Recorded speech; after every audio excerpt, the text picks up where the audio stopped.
I found this hardcover book for just a few bucks, I think less than 10, and it's a book from 2005 which details all the 160 plus games that Fischer had against the Russians.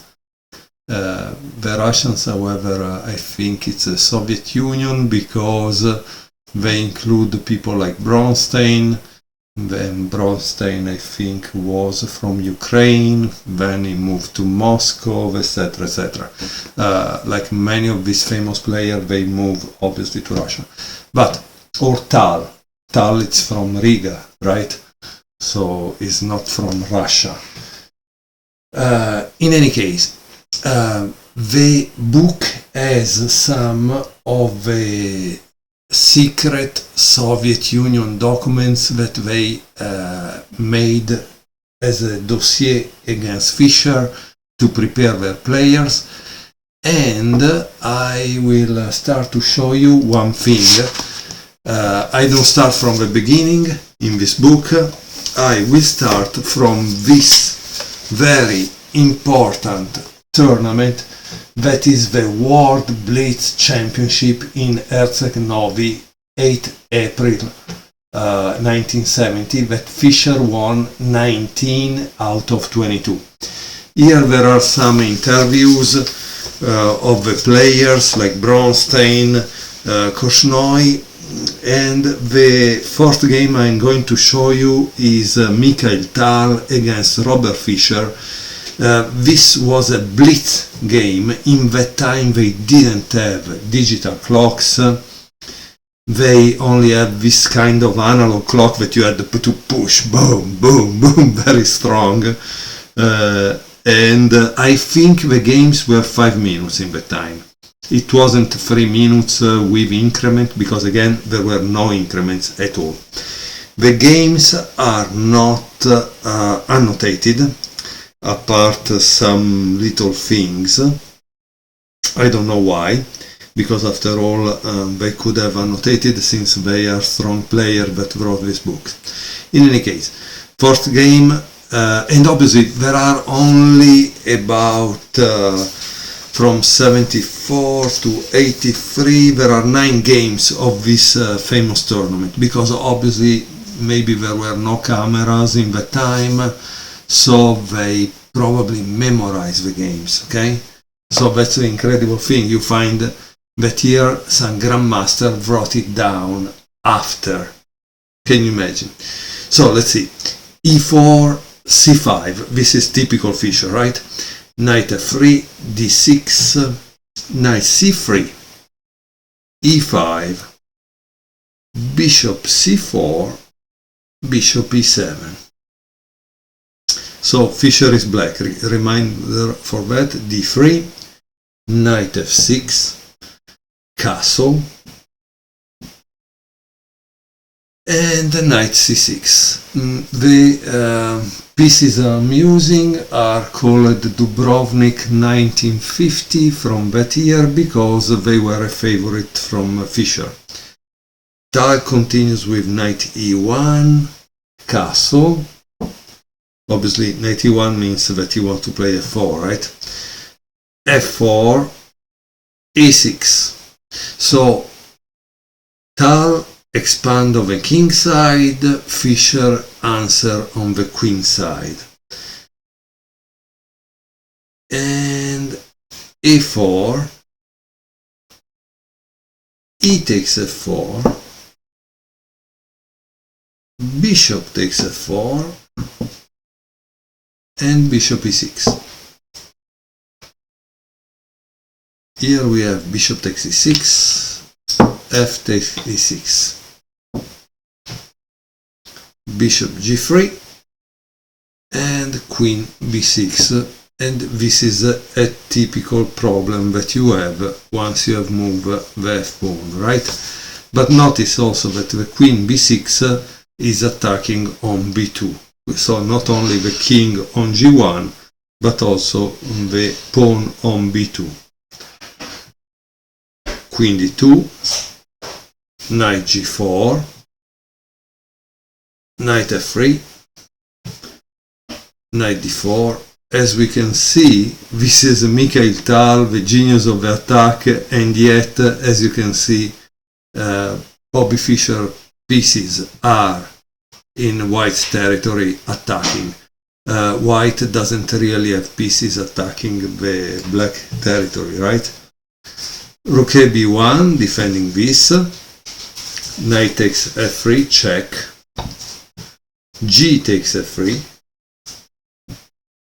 And knight e5.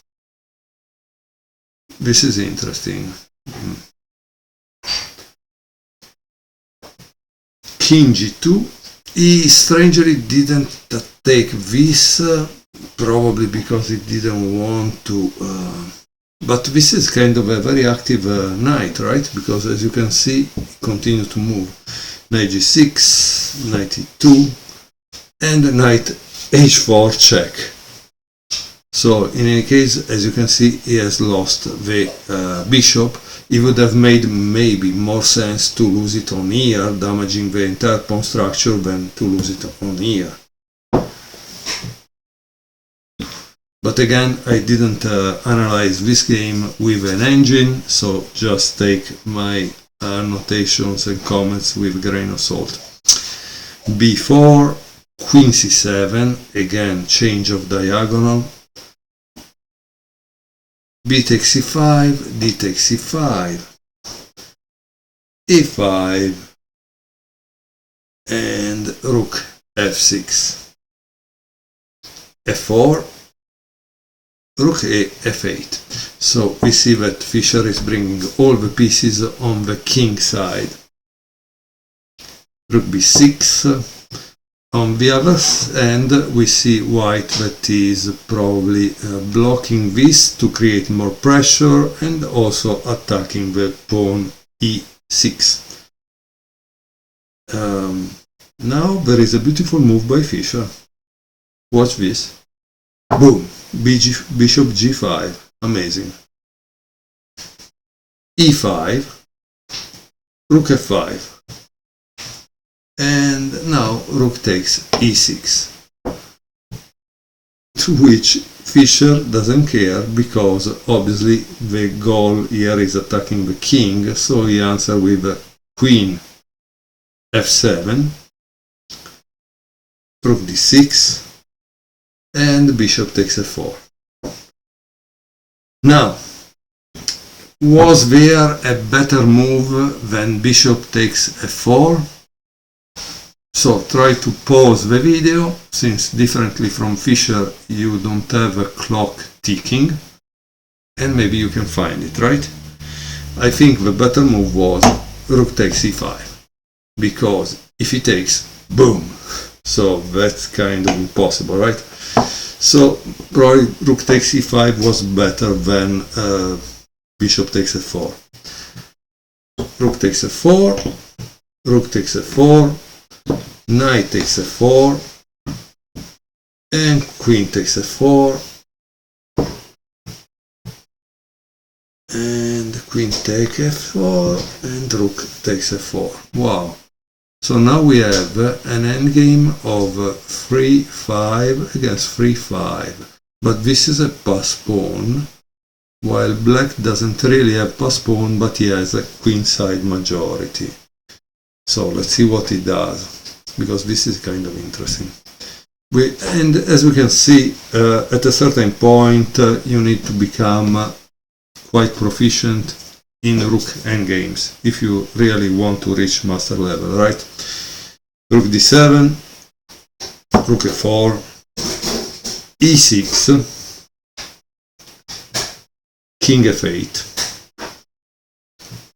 rook f7, king e8, rook takes g7, rook takes a5, creating a kind of majority that becomes kind of scary, and rook takes b7. As you can see, a rook on the 7th is kind of problematic, right? Rook a2, king f3, rook takes c2, rook takes h7, c4, interesting. d4, c3, d5. Wow, this is a problem now for black, because he needs to stop that, otherwise it's over. Rook d2, king e4, c2, rook c7, and now we have king d8, rook c4, a5, h4, a4, because if you take this become a queen, so that's kind of interesting. King e5, a3, and now you cannot stop both of them, right? And now there is a big mistake by Tal that plays d6. Can you find the right move to win the game? The right move was obviously king d6, okay? But unfortunately he didn't find it in a blitz. Probably he was kind of short of time, right? Okay, rook e2. Once more he misses this move that was probably the drawish move, and he plays king f5. But of course also Fischer missed, because he should have played this one, and instead he played rook f2. Obviously we are at move 47, probably these guys had a few seconds left, okay? King g4, a2 now is not so good. It was more important to play rook e2, but obviously Tal makes a huge mistake, which is d7. The right move was e7. Try to discover why. If you want, I could show you, but I don't want to destroy you. The point was that after king d7 there was rook c7 that is becoming a queen and is unstoppable. Instead with d7 it follows king e7, rook c8, rook d2, rook e8, king f6, e7, and rook takes d7, drawing. Yeah, kind of interesting. Yeah, and sorry, rook takes d7, not drawing. Rook takes d7, and the black wins. So that's kind of interesting. Maybe there was some way to draw. Yeah. Well, a very interesting game. I'm very happy that I was able to see it. Of course, in 1970 to record blitz games was probably a problem. But as we can see, at the end, both of them, and they were clearly top world champion, because Tal was a world champion and Fischer would become world champion in 2 years, and yet they made a lot of mistakes. Thank you very much for watching.